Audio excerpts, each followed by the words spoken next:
प्यारे बुजुर्गों, माताओं, भाई और बहनों,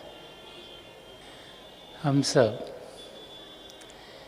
जिस और ध्यान देते हैं वैसे ही हम बन जाते हैं। हमारे अंदर भाव जैसे जागृत होते हैं, उस दिशा में इंसान चलना शुरू हो जाता है। मन जो हमें दुनिया की चीज़ों में लगाए रखता है, उसकी यही कोशिश होती है कि एक इच्छा हमारे अंदर भेजे जो दुनिया में कुछ करने की, कुछ बनने की, कुछ पाने की, कुछ लेने की, इस दुनिया के बारे में हो। और उस इच्छा को पूरा करने के लिए हम लग जाते हैं। जैसे जैसे वो इच्छा पूरी होती है तो मन कोई ना कोई और इच्छा हमारे अंदर भेज देता है और फिर इंसान उसको पूरा करने के लिए ही लगा रहता है। जिस ध्येय से हम इस धरती पर आए हैं वो हम आसानी से भूल जाते हैं, क्योंकि हमारे अंदर से भाव कुछ ऐसे उठने शुरू हो जाते हैं कि हम दुनिया की चीज़ों के पीछे भागना शुरू कर देते हैं। महापुरुष जब भी इस धरती पर आए हैं उन्होंने बार बार हमें समझाया है कि जो सदा सदा का सुख चैन है, जो सदा सदा का आनंद है, वो बाहर की दुनिया से हमें मिलेगा नहीं। असलियत बाहर की दुनिया में नहीं, अंदर की दुनिया में है। और वो असलियत की जानकारी जब हमें मिलती है तो फिर खुशियों से हम भरपूर हो जाते हैं। उन खुशियों का लफ्ज़ों में बयान करना बड़ा मुश्किल है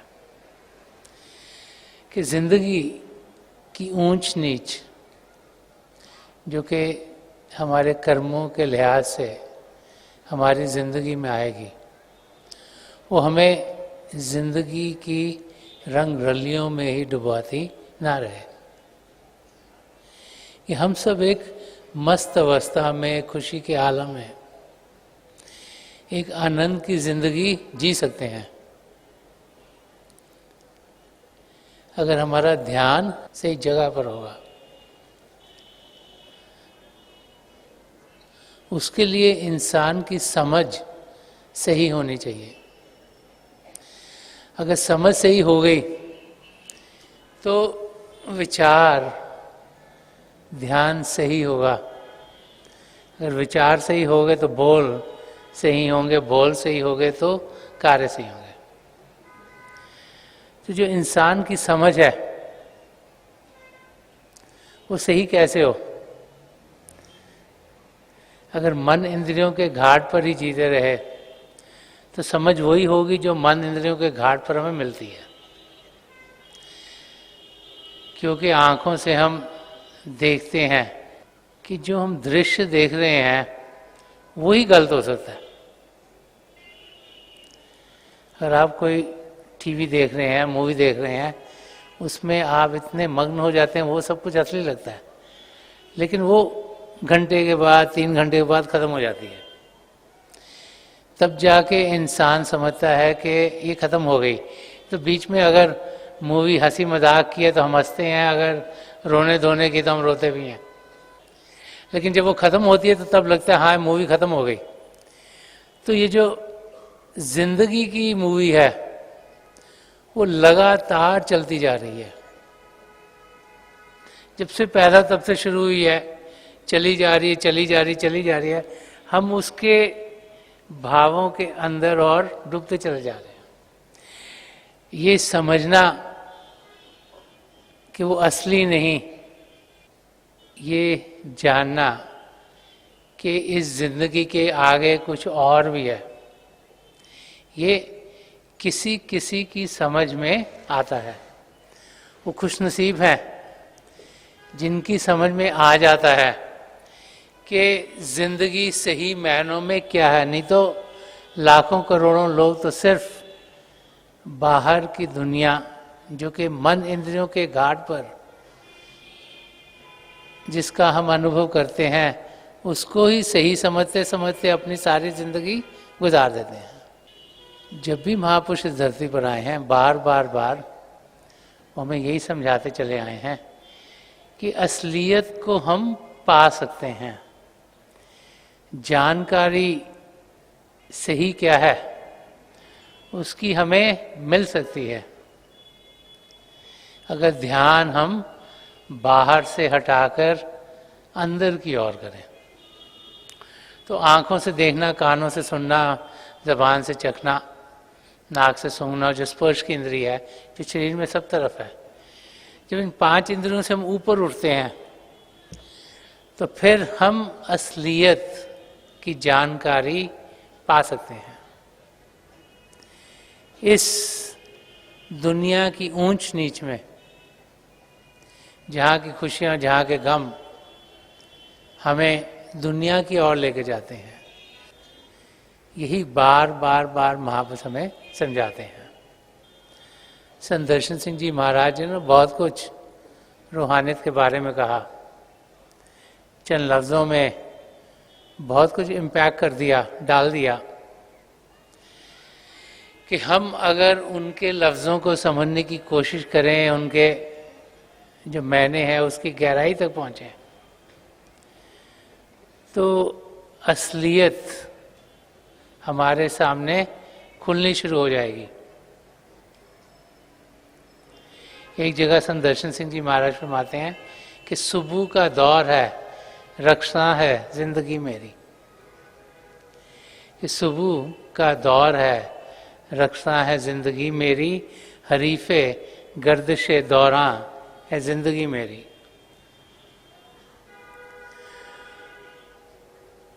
वो फरमा रहे हैं कि इंसान की जिंदगी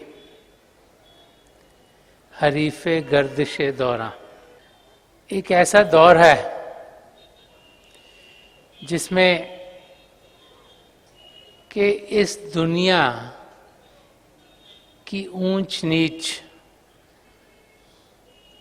के साथ हम जुड़ते चले जाते हैं और वही हमारे दुश्मन हैं जो हमें असलियत से रोक देते हैं। चीज़ों से लगाव, नाम शोहरत से लगाव, पैसे से लगाव और रिश्ते नातों से लगाव, ये जो दुनिया के लगाव हैं, जो दुनिया का दौर है जिसमें से हम गुजर रहे हैं, में पिछले कर्मों के लिहाज से कुछ लेन देन है और फिर अपने नए कर्म इंसान बनाता चला जाता है। तो ups and downs of life, कभी खुशी के दिन, कभी गम के दिन, कभी हंसी कभी आंसू, इनको हम अपना समझना शुरू कर देते हैं कि ये लाइफ तो हर एक इंसान की चलती रहेगी, हर एक के कर्म अलग अलग हैं, लेकिन हर एक की जिंदगी में ऊंच नीच आती रहती है। तो हम लोग ज्यादातर उसी को अपनी जिंदगी समझ बैठते हैं। तो संत दर्शन सिंह जी महाराज फरमा रहे कि ये एक आम इंसान की जिंदगी ऐसी गुजर जाती है। तो कोई कोई खुशकिस्मत होता है, उसकी जिंदगी कैसी गुजरती है कि सुबह का दौर है, रक्षा है जिंदगी मेरी। कोई कोई होते हैं जिन्हें जो रूहानियत सुरा है, जिसे नाम कहा गया, शब्द कहा गया, कलमा कहा गया, light and sound of God कहा गया, नूर कहा गया, होली वर्ड कहा गया, कि कोई कोई हैं जो उस शब्द के साथ जुड़ते हैं, उस अमृत का पान लेते हैं, उनकी रग रग में, उनकी आत्मा में प्रभु की ज्योत और प्रभु की स्तुति का उन्हें अनुभव होता है। और वही लोग हैं जिनकी जिंदगी फिर झूमती है, नाचती है, मस्ती के आलम में वो अपनी जिंदगी गुजारते हैं। वो कहते हैं कि दो किस्म के इंसान हैं जो कि नाचते हैं। एक वो जो कि किसी का गुलाम हो, किसी के साथ बंधा हुआ हो, जैसे कठपुतली की तरह वो जो भी उसका मालिक है उसको नचाता है तो वो नाचता रहता है।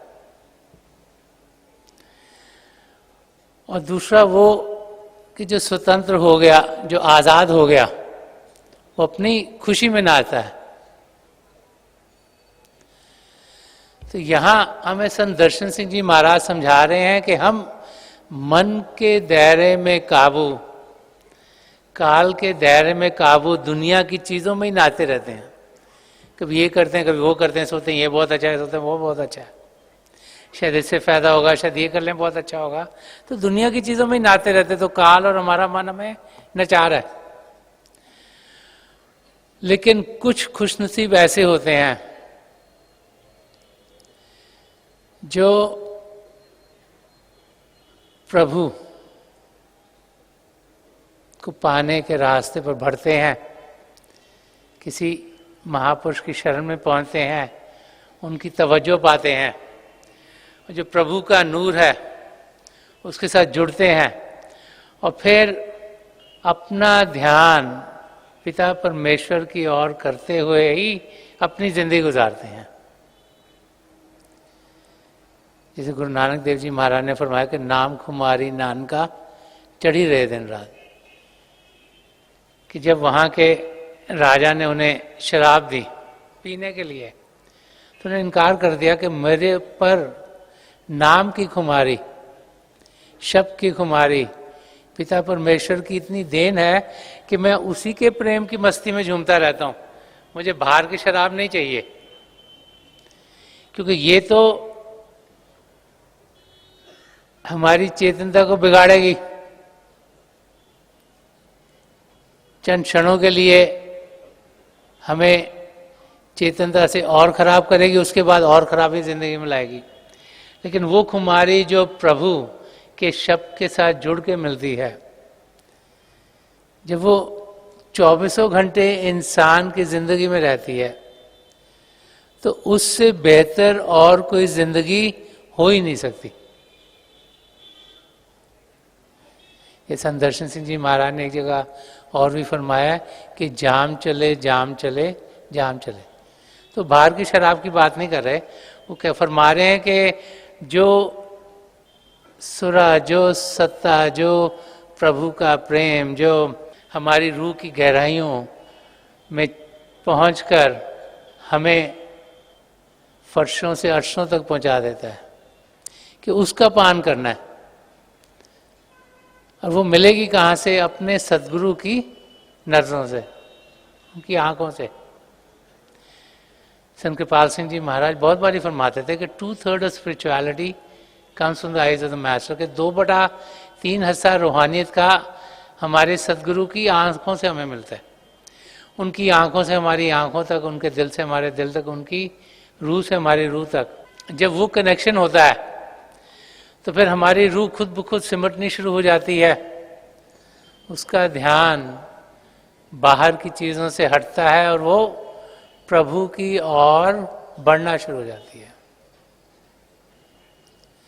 तो संत दर्शन सिंह जी महाराज जी फरमाया कि सुबह का दौर है, रक्षा है जिंदगी मेरी, हरीफे गर्दिशे दौरा है जिंदगी मेरी, कि लाइफ में अप्स एंड डाउन्स तो आएंगे। ऐसा दौर रहेगा कि हर एक किस्म का ऊंच नीच हम सबकी जिंदगी में आएगा,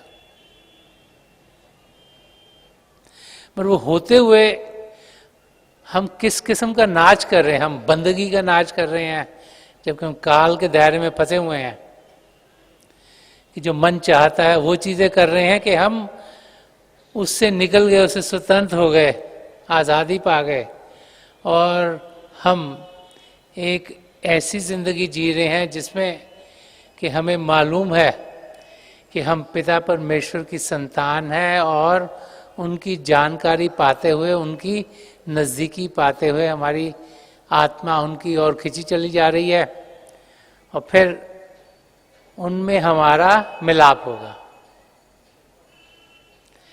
जब तक हम पिता परमेश्वर से दूर रहेंगे जिंदगी दुख दर्द से भरी रहेगी, और जैसे ही पिता परमेश्वर की नजदीकी पाएंगे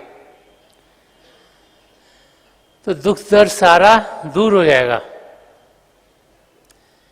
अब बाहर में जो गर्मी आती है, इंसान को बहुत गर्मी लगती है, बहुत धूप में खड़े हो ज़्यादा देर टिक नहीं सकते, तो एयर कंडीशन रूम में जाओ तो आप ठीक हो जाते हो। और अगर बाहर बहुत सर्दी है तब भी टिकना मुश्किल है, और एयर कंडीशन रूम में जाओगे तो टेम्परेचर ऐसा होगा जिसमें कि आप आराम से रहोगे। तो चाहे ऊंच हो चाहे नीच हो, चाहे हमें लगे कि ये बुरे टाइम है चाहे हमें लगे अच्छा टाइम है, वो दोनों ही हमें तकलीफ देते हैं। क्यों? क्योंकि वो दोनों हमें उस स्टेट से जिसमें कि हम असलियत को पा सकते हैं, उसके अंग संग हो सकते हैं, उससे दूर रखते हैं। इंग्लिश में इक्विपॉइस कहा गया कि हमें उस शांत अवस्था में पहुंचना है, वो अवस्था जिसमें हलचल ना हो।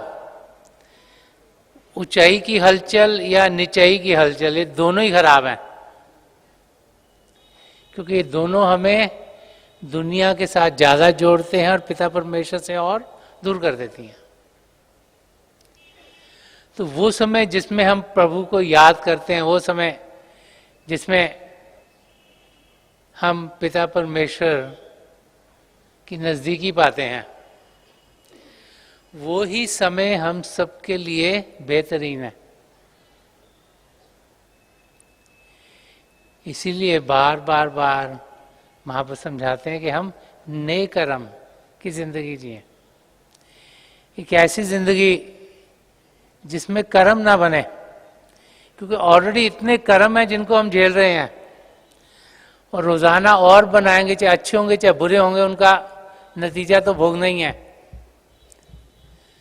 अगर नेक कर्म होंगे, अगर कोई कर्म बनेंगे नहीं, तो फिर हमारे कदम हमें पिता परमेश्वर की ओर जल्दी से खींच लेंगे। हमें उस ओर ध्यान देना है जहां से हम जो जिंदगी का मकसद है उसे पूरा कर पाए। और जब भी महापुरुषों के वचनों को पढ़ते हैं तो वो चाहते हैं कि हमारी आत्मा जो कि मन माया के बंधन में फंसी हुई है वहां से निकल पाए,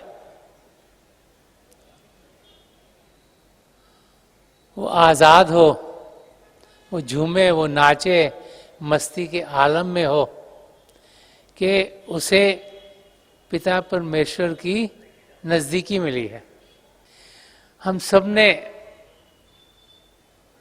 अपने लिए सोचना है कि हमने जिंदगी जीनी कैसी है। महापुरुषों की जिंदगी हमारे सामने खुली किताब है, उनकी जिंदगी की ओर देखें और अपनी जिंदगी को उनकी जिंदगी के जैसे बनाने की कोशिश करें। अगर सद्गुणों को अपने अंदर ढालेंगे, जिंदगी प्रभु से भरपूर करेंगे, तो हम देखेंगे कि कैसे जिंदगी में जीने का आनंद मिलेगा। अगर जिंदगी की असलियत को जानेंगे, पहचानेंगे, तो फिर हम ये जान लेंगे कि सब स्वप्न ही है, एक ड्रीम स्टेट है, एक इल्यूजनरी वर्ल्ड है, कि जो यहाँ हो रहा है उसमें से 75% तो होना ही था। हमें मालूम नहीं था क्या होना है, लेकिन वो होना ही था। लेकिन 25% ये है जो कि हमारे करके होता है। तो जो होना ही था वो तो होना ही है, उसको ना हम बदल सकते हैं ना चेंज कर सकते हैं। लेकिन जो 25% है जो हमारे करके होता है उसको तो हम सही कर सकते हैं, और वो जो 75% है उसकी ओर ध्यान ना देते हुए अपनी जिंदगी प्रेम की ओर लेके जा सकते हैं। जिसकी जिंदगी में प्रभु का प्रेम आ गया उसकी जिंदगी हरी भरी हो गई। जिसने प्रभु के प्रेम की जानकारी पाई, जिसके अंदर प्रभु के लिए लगाव हो गया, वो फिर खुशी खुशी से इस जिंदगी को गुजारता है और अपनी मकसद की ओर तेजी से बढ़ता है। इसीलिए हर एक धर्म ग्रंथ हमें यही समझाता है कि जिन्होंने प्रभु से प्रेम किया वही अपनी मंजिल तक पहुंचेंगे। अब प्रभु से प्रेम कैसे करें? उन्हें देखा नहीं, उन्हें जाने कैसे, उन्हें पहचाने कैसे? इसीलिए जो सन्मत का रास्ता बार बार हमें समझाता है कि हम अपने सद्गुरु की शरण में पहुंचे, उनके जरिए हम पिता परमेश्वर को पाएंगे। वही हमें पिता परमेश्वर के बारे में जानकारी देंगे, सिर्फ लफ्जों के जरिए ही नहीं, लेकिन वो हमारा ध्यान अपनी तवज्जो के साथ दुनिया से हटाकर प्रभु की ओर कर देंगे, ताकि पिता परमेश्वर का हमें अनुभव हो। जब तक वो अनुभव नहीं होगा तब तक सुनी सुनाई बात है। तो ये रास्ता अनुभव का रास्ता है, अनुभव करने का रास्ता है, अनुभव पाने का रास्ता है। जब तक अपने अंदर हम प्रभु की ज्योति के दर्शन ना करें, जब तक अपने अंदर प्रभु की सुंदरी को सुने नहीं, तब तक ये सिर्फ सुना सुनाया रास्ता रह जाता है। तो हमें उस स्टेट तक पहुंचना है, इसीलिए अभ्यास करना जरूरी है, इसीलिए शांत अवस्था में बैठना जरूरी है। अगर बैठेंगे, अपने आप को शांत करेंगे, तभी हम अपनी मंजिल की ओर बढ़ने के लायक होंगे। अगर सिर्फ हम सोचें कि सिर्फ सुनकर कुछ हमें मिलेगा तो वो नामुमकिन है। कुछ मेहनत हमें खुद करनी पड़ती है।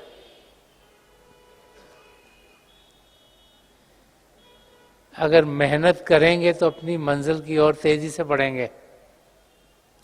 तो इसीलिए हमें संत कृपाल सिंह जी महाराज समझा गए हैं कि हम कम से कम 2.5 घंटों के लिए रोजाना अभ्यास करें। शुरू में शायद लगे कि बहुत ज़्यादा समय है, लेकिन जैसे ही आप दिन की ओर ध्यान से देखें तो 24 घंटे हर रोज हमारे पास हैं।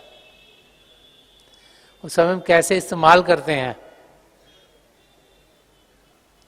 ये हर एक इंसान को खुद ब खुद सोचना है।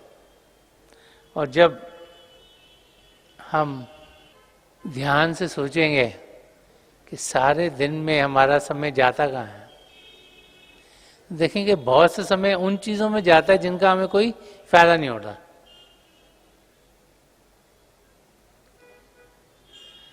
सुबह उठकर इंसान नहाता धोता है, नाश्ता करता है और फिर काम पर चला जाता है।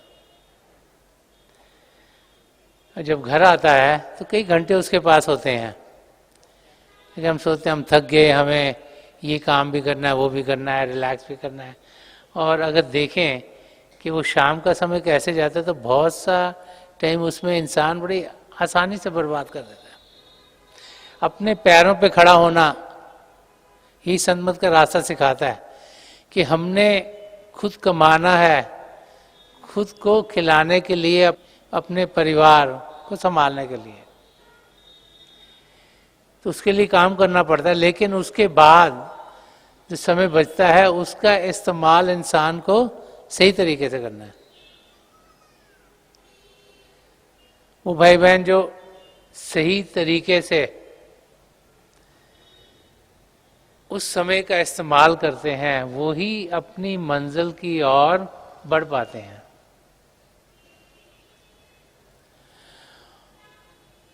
और वो इंसान जो कि दुनिया की चीजों में ही लगा रहता है, जो सोचता है कि शायद दुनिया की ओर से उसे सब कुछ मिलेगा, जिसे दुनिया की बहुत जानकारी होती है या उसको पाने में लगा रहता है, वो असलियत में अक्लमंद नहीं, बेवकूफ़ इंसान है। संदर्शन सिंह जी महाराज ने इसके बारे में बड़े प्यार से समझाया है। वो फरमाते हैं कि होश वालों को सरासीमा हुए हैरान देखा। बता रहे हैं, ये जो लोग अपने आप को बहुत स्मार्ट समझते हैं, क्लेवर समझते हैं, इंटेलिजेंट समझते हैं, जिनको बहुत जानकारी इस दुनिया की है, कि होश वालों को सरासीमा हुए हैरान देखा। कि उन लोगों को हम देखते हैं हर बड़े परेशान रहते हैं, जैसे जैसे उनकी चीज़ों की समझ बढ़ती है वैसे वैसे लगता है चीज़ें खराब ज़्यादा हो रही हैं। वो सोचते हैं मैं इसको भी ठीक कर दूं, उसको भी ठीक कर दूं, ये भी कर दूं, वो कर दूं। उसमें क्या करते हैं, बाल बच्चों को डांटते रहते हैं, लोगों को कहते रहे तुमने ये ठीक नहीं करा, तुमने वो ठीक नहीं करा। और क्या करें, दे क्रिएटिंग मोर डिफिकल्टीज। औरों के लिए भी प्रॉब्लम क्रिएट करते हैं, अपने लिए भी प्रॉब्लम क्रिएट करते हैं। तो सुनता तो कोई किसी है नहीं, यहाँ से सुनता वहाँ निकाल देता है। लेकिन जो थोड़ा बड़ा होगा उसको हाँ मैं बच्चों को कुछ बोल सकता हूँ। जो ऑफिस में बॉस होगा सबको कहेगा तुमने ये ठीक नहीं करा, तुमने वो ठीक नहीं करा। और जितनी ज़्यादा जानकारी इस दुनिया की होती है उतनी समझ में आना शुरू होता है कि सब चीज़ें गलत हो रही हैं। कोई चीज़ 100% ठीक तो दिखाई नहीं देती। क्यों? ये माया की दुनिया है, यहाँ पे 100% कोई चीज़ हो ही नहीं सकती। तो इंसान उसमें लगा रहता है कि ये भी कर लें, वो भी कर लें, ये भी ठीक करना है, वो भी ठीक करना है, वो भी करना है। और रादर देन कि वो सोचे कि मैं अपनी ज़िंदगी कैसे ठीक करूं, औरों को फिक्स करने में ही हम लगे रहते हैं। तो संदर्शन सिंह जी महाराज फरमाया कि होश वालों को सरासीमा हैरान देखा। और आगे क्या फरमा रहे हैं कि तेरे दीवाने को हर हाल में शादा देखा। वो कह रहे हैं जो एक शिष्य अपने गुरु, अपने मुर्शिद से प्यार करता है, उनका दीवाना हो गया। दीवाने का मतलब क्या है? बहुत ज्यादा प्रेम करना, कि उनके सिवाय उसे और कुछ दिखाई नहीं देता। हर एक जगह उन्हें अपने गुरु का रूप दिखाई देता है, किसी चीज में, किसी इंसान में। जिसको अपने सदगुरु से लगाव हो गया, उसे असल में क्या हुआ? पिता परमेश्वर से लगाव हो गया। कि तेरे दीवाने को हर हाल में शादा देखा। कि उनको दुनिया की ऊंच नीच का कोई फिक्र फाका ही नहीं है। उन्हें मालूम है कि कर्म कटने हैं। अगर कोई उन्हें डांट देता, कहते ठीक है कोई गल नहीं, सब चल रहा है, nothing to worry about. Why? क्योंकि उनकी अंडरस्टैंडिंग क्लियर है। उन्हें समझ में आया कि वो बोलता है बोलते रहने दो, इसको भी सुन लो, जो करता है करने दो। क्यों? क्योंकि उनके अंदर इतना प्रेम है कि उन्हें बाहर की चीज़ों का कोई असर नहीं होता। इस किस्म की जिंदगी एक सच्चे शिष्य की होती है, और ऐसी ही जिंदगी हमारी होनी चाहिए। ये बार बार बार महापुरुष हमें समझाते हैं। इसलिए हम देखते हैं, कई बार एग्जाम्पल्स देखते हैं कि वो भाई बहन जिनका लगाव अपने सदगुरु से बहुत ज़्यादा होता है, उन्हें दुनिया की चीज़ों का ध्यान नहीं रहता। अगर सत्संग में आएंगे तो उनके मुंह पर एक और किस्म की रौनक होती है, क्योंकि उनका ध्यान असलियत की ओर है। सत्संग में भी आएंगे, उनका ध्यान अपने सदगुरु के ऊपर होगा सीधा। उन देखेंगे साइड पे कौन बैठा है, वहाँ साइड पे कौन बैठा है, वो क्या कर रहा है, वो जल्दी आया, वो देर से आया, ऐसा और ध्यान नहीं देते वो। क्यों? क्योंकि उनको पता है कि हमारा कनेक्शन अपने सदगुरु के साथ होना चाहिए, है और रहेगा। और उसी खुशी में वो अपनी जिंदगी गुजारते हैं। कि जब किसी महापुरुष की नजर करम हम पर पड़ती है, तो हम अगर इस तरफ जा रहे हैं और जाना इस तरफ है, तो हमारा जिंदगी में वो चेंज ला देते हैं, अपनी तवज्जो देकर, अपनी अटेंशन देकर। और उनके जरिए फिर हम अपनी मंजिल की ओर बढ़ना शुरू कर देते हैं। कि एक राइट अंडरस्टैंडिंग हमारे अंदर आनी शुरू हो जाती है, जो सत्संगों के जरिए आती है। इसलिए सत्संग में जाने को बहुत महत्व दिया गया, कि सत्संग में जाना बहुत ही जरूरी है। कि सत्संगों में जाकर ये असलियत क्या है उसकी हमें जानकारी मिलती है। और फिर जो सत्संग में हम सुनते हैं उस पर अगर अमल करेंगे, उसको जिंदगी में ढालेंगे। अगर यहाँ से सुनकर यहाँ निकाल दिया, फिर तो कोई खास फायदा हुआ नहीं। उस समय के लिए तो फायदा हो गया, लेकिन बाद में फायदा नहीं हुआ। लेकिन जो यहाँ जा रहे हैं उसको अंदर की ओर लेंगे, उससे अपने अंदर चेंजेस लाएंगे, बदलाव लाएंगे, तो फिर हमारी जिंदगी सही तरफ जानी शुरू हो जाती है। संत दर्शन सिंह जी महाराज कई जगह समझा गए हैं कि हम घबराए नहीं। हम घबरा जाते हैं, तकलीफ आती है तो मुरझा जाते हैं, सोचते हैं ओहो ये पहाड़ हम पे क्यों टूट गया। एक जगह फरमाते हैं जिंदगी वो जो हरीफे गमे अयाम रहे, कि समय जिसमें से हम गुजर रहे हैं उसमें कुछ ना कुछ हलचल तो होगी। तो जिंदगी वो जो हरीफे गमे आयाम रहे, दिल शिकस्ता है तो क्या साज उठाओ तो सही। कह रहे हैं अगर दुनिया की तकलीफों ने आपको उस नतीजे पे पहुंचा दिया कि आप अंदर से हार रहे हो, दिल आपका टूट गया है। जब दिल टूटता है तो कुछ करने का जी नहीं करता। कहते अगर ऐसी हालत आपकी होगी, आपका दिल टूट गया, आपको लग रहा है तकलीफ है, फिर भी साथ उठाओ तो सही, कि दिल के अंदर एक मधुर आवाज चल रही है। उस आवाज को हम सब सुन सकते हैं। उसको सुनने के लिए शांत अवस्था में तो हमें बैठना पड़ेगा। तो फरमा रहे हैं कि अगर आप इस हालत में पहुंच गए हो जहां आपको लग रहा है ये भी नहीं चल रहा, वो भी नहीं चल रहा, ये भी खराब है, वो भी खराब है, और इंसान का दम टूट रहा है और वो जिंदगी से हारी जा रहा है, वो कह रहे हैं कि उस स्टेट पर भी हमें हिम्मत करनी चाहिए। ये जानना चाहिए कि शायद जो तकलीफें आ रही हैं हमारे कर्म कट रहे हैं, और जितने कटते जा रहे हैं उतना हम हल्के हुए जा रहे हैं, उतना में आसानी होगी रूह को उड़ान देने की। क्योंकि जितना कर्मों का बोझ हमारी रूह के ऊपर रहेगा उतना ही हम प्रभु से दूर रहेंगे। जैसे जैसे वो कटते चले जाएंगे कर्म, वैसे वैसे कर्मों का बोझ कम होगा, उड़ान में आसानी होगी।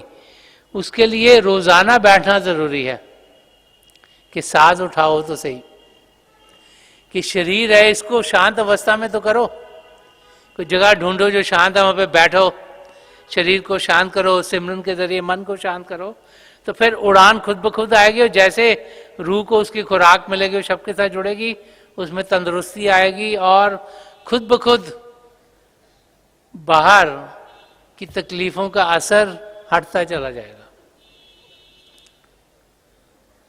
हर एक दुख दर्द की दवा एक ही है। दुख दर्द हमारी जिंदगी में क्यों है? क्योंकि हम पिता परमेश्वर से दूर हैं। उनकी नजदीकी मिलते ही सब कुछ ठीक हो जाता है, तो उनकी नजदीकी पाएं और हम देखेंगे कि हम अपनी मंजिल की ओर बढ़ते चले जा रहे हैं। जब भी महापुरुष इस धरती पर आए हैं, बार बार वो हमें यही समझाते चले आए हैं कि हमें अपनी मंजिल तक पहुंचना है। वो मंजिल हम सबके भीतर है। मंजिल हम सबकी एक ही है, और मंजिल यहाँ है तो कोई यहाँ पर है, कोई यहाँ पर है, कोई यहाँ पर है, कोई यहाँ पर है। जाना सबने वहीं है, और हम सब इसी जिंदगी में वहां पहुंच सकते हैं। ये भी महापुरुष समझाते हैं कि जरूरी नहीं कि सिर्फ जो यहाँ पे खड़ा वही मंजिल तक पहुंच सकता है, जो यहाँ पर है वो भी मंजिल तक पहुंच सकता है। हमें हिम्मत करनी है, हमें अपना ध्यान प्रभु की और लगाना है, और अगर ऐसा करेंगे तो हम अपनी मंजिल तक जरूर पहुंचेंगे। बार बार जब भी महापुरुष आए हैं वो हमें पिता परमेश्वर की ओर ध्यान करने के लिए समझाते हैं। हमें जाने कि हम जिस भी हाल से गुजर रहे हैं, जो भी बाहर का हाल हो, उसमें हम घबराए नहीं।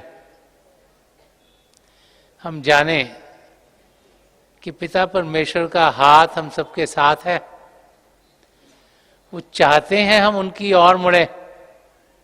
वो कहीं दूर नहीं, हम सबके भीतर ही हैं। उनका प्यार हम सबके अंग संग है। हम अंदर की दुनिया में कदम बढ़ाएं, उनकी जानकारी पाएं, जब अंदर की ओर बढ़ेंगे, उनके प्रेम को पाएंगे और उनका प्रेम हमारे रग रग में समाएगा, तो हम देखेंगे कि हम खुशी से, आनंद से अपनी ज़िंदगी गुजारनी शुरू करेंगे और हमारे कदम हमें अपनी मंजिल की ओर तेज़ी से लेकर जाएंगे।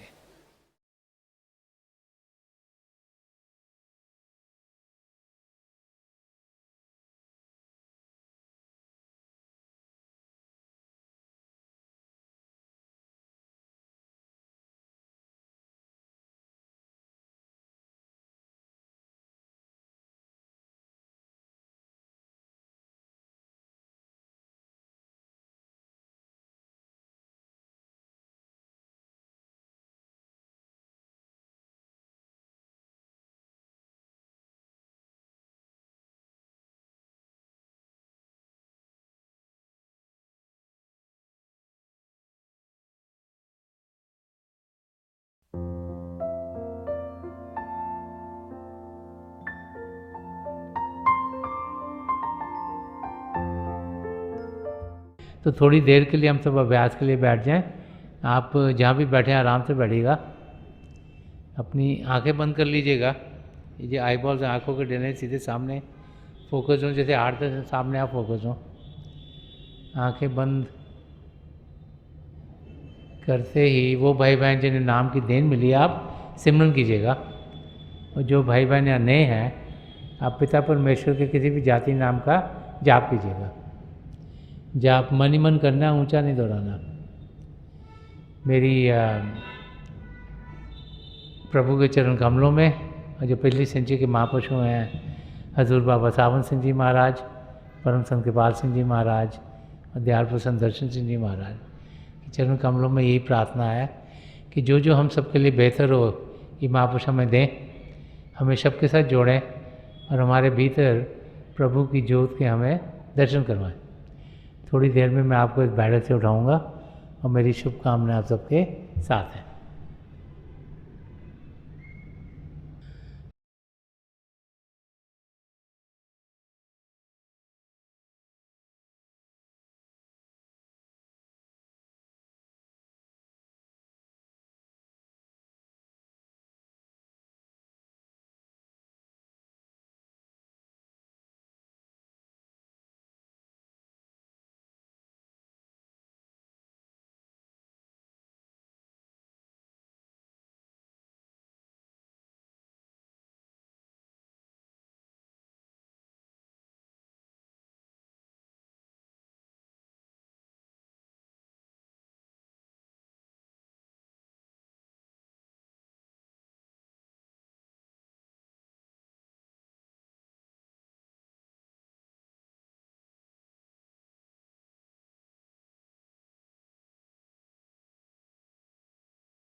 छोड़ दीजिए जी, प्लीज लीव ऑफ।